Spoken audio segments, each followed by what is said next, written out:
Hey guys, Conq here, and welcome to a YouTube video. I had to get some things in order, but we have finally done just that. Now, back in 2019, July 1st, we released a video, and it was titled, 7 Tanks That You Should Consider Grinding in World of Tanks. The game has since changed, and so must the list. I've not used the previous video as reference, or should I say, I've not used it to influence my choices here. I've chosen 7 tanks. Some of them may have been on the list before, and some of them may be new. And what I'm taking into account is how pleasant the grind is, how much you can learn from the grind, how good the grind is, and how good the tier 10 is. And that's what we're going to be taking a look at here. 7 tanks, all my own opinion. Yes, this is what we're going to be doing. There's been a lot of buffs, so a lot of changes. And the first tank on the list is the T110E5. This line has received multiple buffs throughout its life. T-32 has received gun handling buffs, and it's received penetration buffs and reload buffs and armor buffs. Like, absolutely crazy. Then you have the M103, which has also received armor buffs and DPM buffs and gun handling buffs and even gun depression buffs. Has 10 degrees of gun depression. Fantastic. T110E5 throughout its life has received armor buffs, armor nerfs, DPM buffs, gun handling buffs. And it's just one of the more solid tanks in this game. It does everything.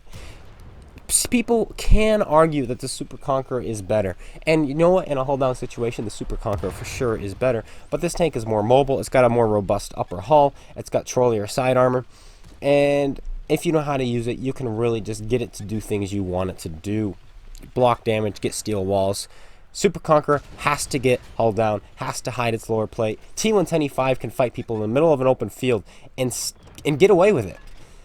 Super Conqueror, not so much. And that's why this tank makes the list. This line makes the list because it's a beautiful line and you're going to enjoy it. And if you're a brand new player, you are going to learn a lot.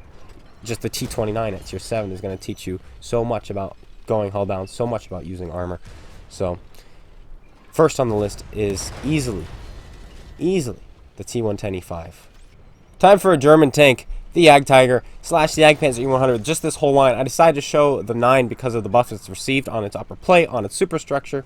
This whole line has received buffs to its DPM. Some of them have buffs to their gun handling, buff to their penetration, buff to their mobility, buffs to their armor. Almost every single tank in this line got to receive a buff to its armor. And yeah, it makes this line already one that I thought was a fantastic line, fantastic tank destroyer line, a great place to start in this game. Now just that much better. And you're going to like every single tank in this line. Maybe you won't, but I think you will. Tier 5 is great. Tier 4 is great. Tier 6 is great. Tier 7 is great. Tier 8 is great. Tier 9 is great. Tier 10 is special. And absolutely great. So, on number 2 on this list, or number 6, if we're going up or we're going down, I don't know which, is the Jagdtiger / Jagdpanzer E100 line. Get it and try it out. Number 3. Yeah, we're going to count up. The FV4202 line. The Centurion line. The Centurion Action 10 line. This whole line. Especially starting at tier 6, you get the Cromwell. Great tank. Then you get the Comet. Absolutely beautiful gun depression. Good turret. High skill cap tank. Once you figure out how to use it, you're going to be doing some great things with it. Centurion 1 received many a times turret buffs and mobility buffs and engine power buffs. And Centurion's 1, fantastic tank to learn how to go hull down. Then the 7-1, absolutely crazy tank. Great tank. Again, gun handling buffs, DPM buffs, turret armor buffs, and speed buffs that thing has received throughout its life. And then you jump up to tier 10, the Centurion Action 10. Well-rounded tank. One of the most well-rounded tanks in this game, I would argue. But then opposite that, you also have the FV4202, which kind of does almost everything the Centurion Action 10 does, but a little bit better, except that it's slightly slower in a straight line, and it doesn't get premium heat shells. It instead gets premium HESH shells, which you see me using here against these two poor tier 8 opponents. But yeah, this whole line, you're going to learn a whole lot about how to play medium tanks, how to go hull down, how to use your mobility, and just absolutely annihilate tanks. And if you load your HESH and you don't shoot in the spaced armor of defenders, your DPM goes incredibly high. It's a crazy damage per minute. 480 damage per shot, just allowing you to absolutely rip apart the enemy team. every time you pull the trigger. Number 4, the Chieftain, mobility buff, health buff. Where did this come from? Check out this gun handling on the move. This tank just snaps it all. And I'm only showing the Chieftain here, but you've also got the FV215B, who had its side armor buffed, who's had its DPM buffed. Then you've got the Super Conq, which is has always been an absolute beast. Fantastic hull down tank, can hold the line. And if I was going to pick a tank to do 10,000 damage in, it would definitely be the Super Conq. I think that would be the easiest one to do it in the game. Minus maybe the T110E4 or the Object 268 version 5. Those tanks are also pretty easy to get some very high damage in. But then you've also got the entire line in this, the entire tank line. You've got the Conqueror, which is already an incredible tank, but they've recently buffed its stock grind. So the stock grind is even easier now. Then you've got the Carnarvon, which again has received some buffs, DPM buffs, gun buffs, turret buffs, armor buffs, side armor buffs. Absolutely crazy. Then you've got the Black Prince, not a great tank, but it's recently received some buffs as well to help allow it to really hold its own in a tier 7 game. Fantastic turret on that thing. Consistent gun on that thing. The Churchill is not that great, but especially once you get to tier 8, the grind is an absolute dream. And you're going to enjoy it. Maybe you won't enjoy it while stock, but you're going to enjoy it.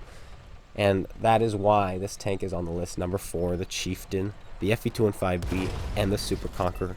Grind them. If you haven't ground these tanks yet, you're missing out. Believe me, you are missing out. Go grind these tanks. Number 5, the T110E5 155mm gun. If you're firing APCR with 375mm of penetration. Absolutely crazy because it's 155. It overmatches anything that it has 50mm of armor, which is the sides of mini tanks, the roof of mini tanks. And then you also have insane pen if you just want to blast through them regardless. And this line is fantastic, even at tier 3, even at tier 2, even at tier 4 really is where this tank begins. Then you have the tier 5, which is the T-67, absolutely crazy tank. Then you have the tier 6, the Hellcat, absolutely crazy tank, plays exactly like the T-67. Then you have the T-25-2, maybe a little bit of a letdown because it's not quite as good as the Hellcat tier for tier, but it still plays very much the same. Then you get to the T-28 prototype, a tank many people don't like, but it has received buffs in its lifetime, speed buffs, armor buffs, DPM buffs, and it's pretty much, to me, a better M103 that's at tier 6 or tier 8, so you can fight tier 6s. And I'm not even exaggerating. You have more DPM and you roll around and there's nothing tier 6s can do when you decide to just go, I'm going to kill you now. Meanwhile, an M103, you know, a T-29 can stand up to an M103, T-29 can penetrate an M103. But let's take the equivalent other way. A Hellcat's not going to do much to a T-28 if the Hellcat is if the T-28 is looking at you. Then you got the T-30, a favorite among many tankers, especially Unicums. Big gun, you finally get a 155. You roll around, T-29 hull, T-29 turret, which is still great at tier 9. You just go around blasting people. RBRT win the game. And then finally the jewel, the tier 10, T110E4. Where did it come from? Why is it so good? It's just a better E100. And it already was a better E100, and then they buffed its armor, and now it's an even better E100. Like, there was an argument that, okay, you can play the E100 instead of the T110E4. Now with the armor buffs, there is no argument. The T110E4 is best. It is beast, and it puts the E100 to absolute shame. T110E4, ladies and gentlemen. Why don't you have it? You tell me.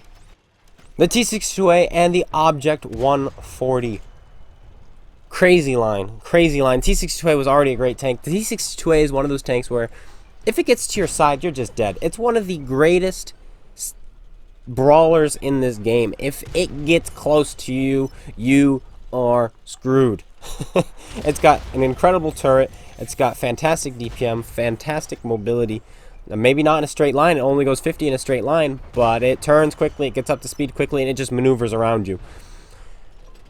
And then you can't get your gun down, you can only shoot in the turret, and you're not penetrating that turret.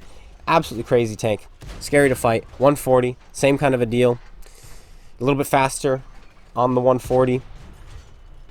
But the T-62A has recently received a DPM buff that came out of nowhere. Then the T-54 recently received the same gun, the T-62A and the Object 140 get absolutely crazy.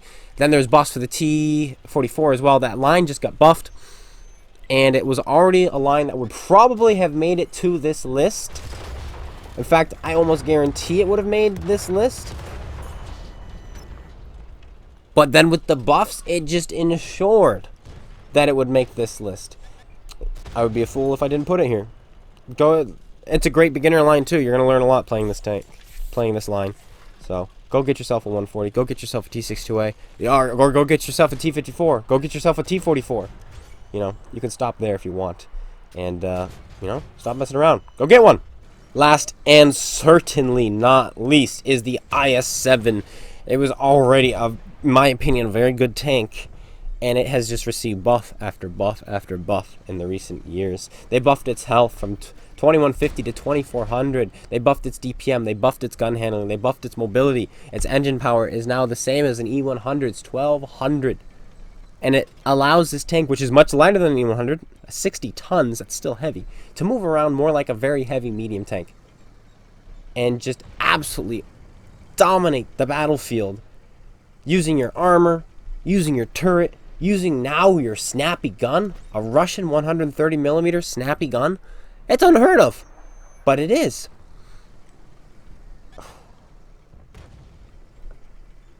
And then the line, the tank line. Starting at tier 5, you have the KV-1. No tank in this game will probably teach you more about the game than the KV-1. You learn how to angle, you learn how to side scrape, you learn about your gun, you learn about armor. And those are kind of like some of the more important things, at least on a basic level, some of the more important things. The KV-1, if you sit down and you're a new player and you just, all right, let's figure out the KV-1, let's see what the KV-1 can do, and you play it, you're going to learn so much about this game. If you're a veteran player and you've never sat down with a KV-1, sit down with a KV-1. Then you've got the KV-85, big gun, 390 alpha damage at tier 6. Crazy and pretty good mobility. Then you have the IS, solid tank. Armor is not that great for its tier, but the gun it has, same gun as the KV-85, just seems to be a lot more snappy and just allows you to just hit shots, and I love the IS. Then you have the IS-3. IS-3 is really impressing me. I've been playing it lately. It's like, wow, this tank is awesome. I was a noob when I played it back in the day on a friend's account. And then you have the Object 257, V-shaped hull, interesting tank, unique tank, crazy side armor.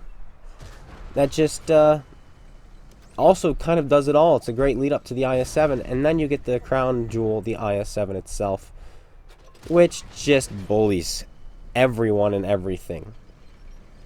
Probably one of the best tanks in this game right now is the IS-7. It does it. IS-7, it does it. That's its motto, I feel like. Wowza. But that's going to be it, guys. Thanks so much for tuning in. I hope you guys all enjoyed. If you did, slap that like button, comment, subscribe. Let me know what tanks you think are the best to grind in the comments below. Of course, this video is based solely on my opinion, so I'd love to hear the opinion of yours. And ones you agree with, ones you haven't ground for yet, ones you're like, wow, I guess I gotta get that. Ones you're like, no, the IS-7 line is terrible. You know, let me know in the comments. And I'll be seeing you guys all later. Take care, everyone. And peace out.